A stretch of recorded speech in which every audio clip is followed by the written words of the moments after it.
Guys, in this video we're going to talk about class level fields. So these are fields that are shared between objects, and the value that is shared is the same. Alright, so crank up Visual Studio, make a templated project as we've done before. Alright, so remove everything from here except using system. Like that. Okay. Now here further you are going to do the following. Right click and then go down to add and choose class. So we're going to add an external class to our application, and you're going to give it this name here. Leave the CS extension on the file, that's fine. So we'll call this one 4-wheel vehicle and then hit add. Okay, so we have two classes now. We have our main class, program.cs, which looks like that. And as you can see, if you expand that, it tells you the name of the class, okay? And then it tells you the functionality. So in our case, main is the name of a function, the void is the return type, and then there's a string, the parameter list, okay? So of this here, think of this as the signature of the function, okay? Alright. And then there's 4-wheel class like that. And notice that this is program.cs, that's the name of the file. In general, it's the same as the name of the class. Of course, if you have multiple classes in a file, then one of those could be, used as a name. Alright, so you're going to do this. Go into 4-wheel vehicle class like that, okay? I'll paste some code down below, comment that out.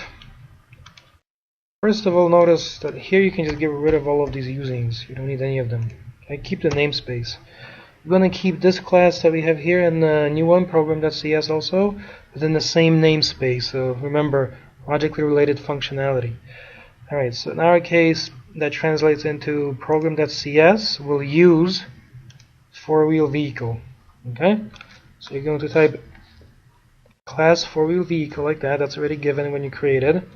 Now you're going to type here private static and then integer num wheels like this and set that equal to 4. This is a class level field. This field has the same value and is shared among all of the objects, instances of the class. You'll see that very vividly momentarily. Let's add a couple instance level fields rather than class level fields. So private and then int, say num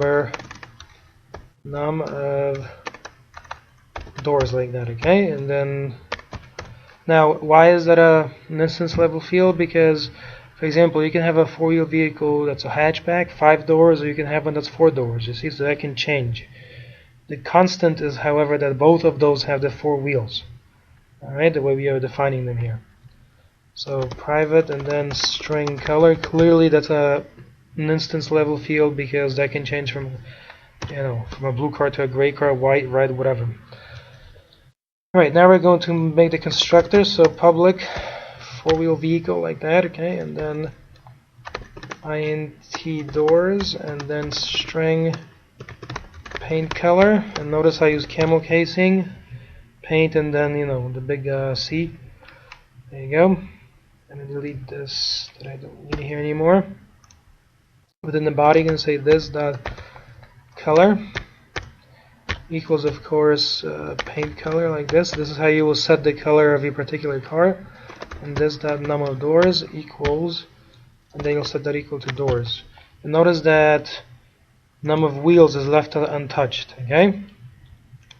If you tried doing it, it would say this dot, and notice that the number of wheels here doesn't even show up in IntelliSense in the list, okay, because it's not settable this way. It's a class level field.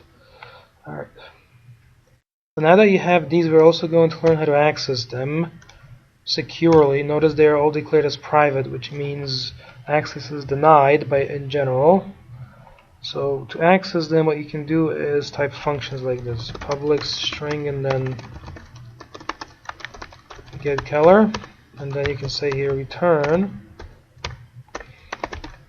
this dot color like this. You see, let's do one more, public string rather integer get doors, and then you can type here return this dot doors like that, okay?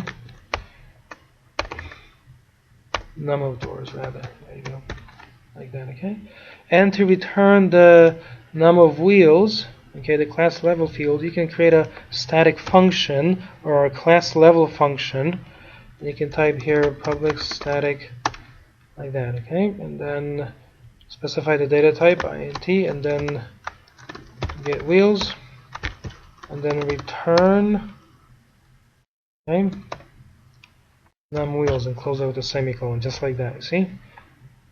You try here, on the other hand, to type this dot, see it's going to give you an error that says is not valid in a static property, static method, or static field initializer, okay? So we have a static method, or a function, if you want to use that language, so it's not valid there, right?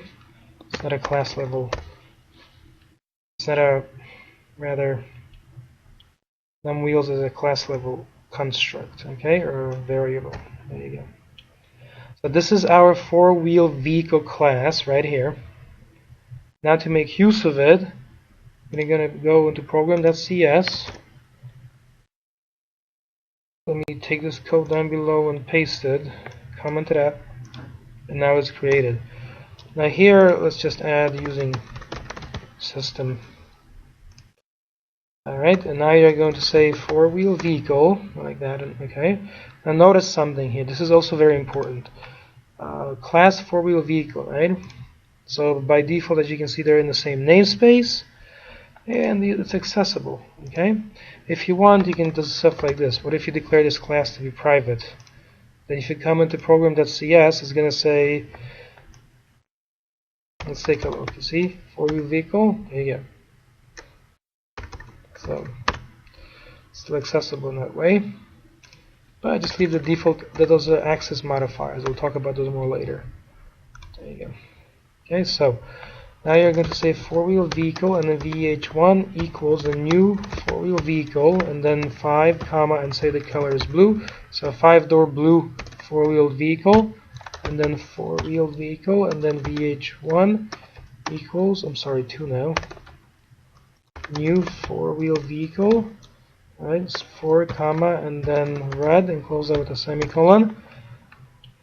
Next, you're going to say console.writeLine, and then so each vehicle has, and then you're going to placeholder here, wheels, period. Next, you're going to write comma, and after that, you will write four-wheel vehicle. So that's the name of the class, dot, and then the get wheels, like this, and close that with a semicolon, okay?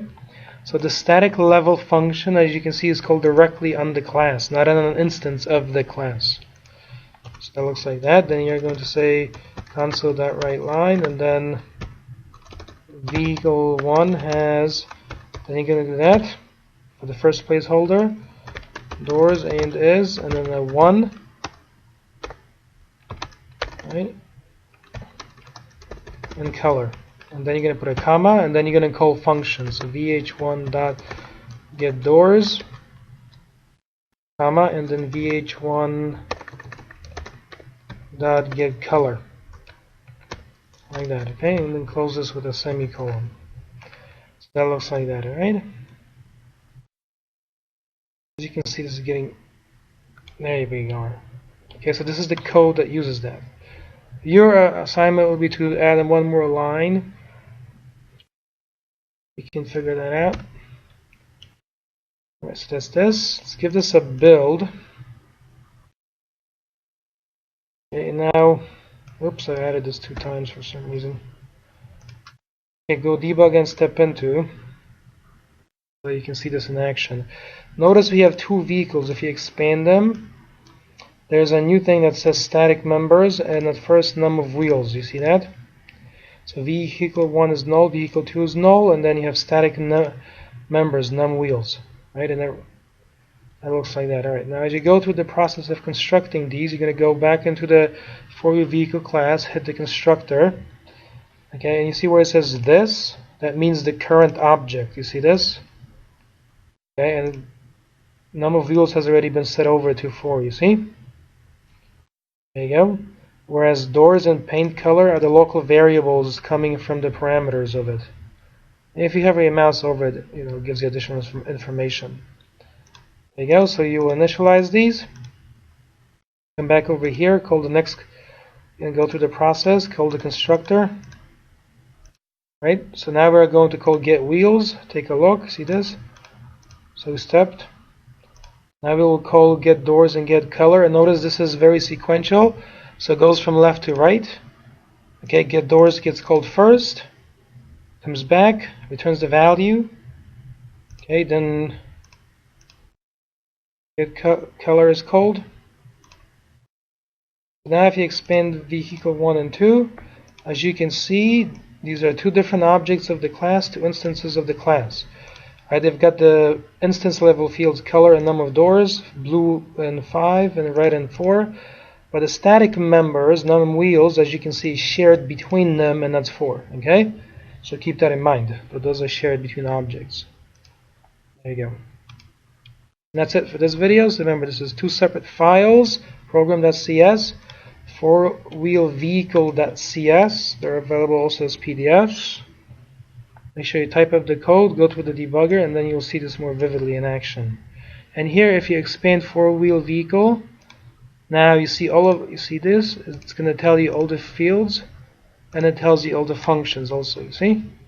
And these are the signatures: get color string, get doors integer, and then get wheels integer. And if you click here, it also goes through the file, as you can see. See that? So it's all quite, well synchronized together. It's nice. Alright, and that is it. So thanks very much, guys, and I will see you in another video.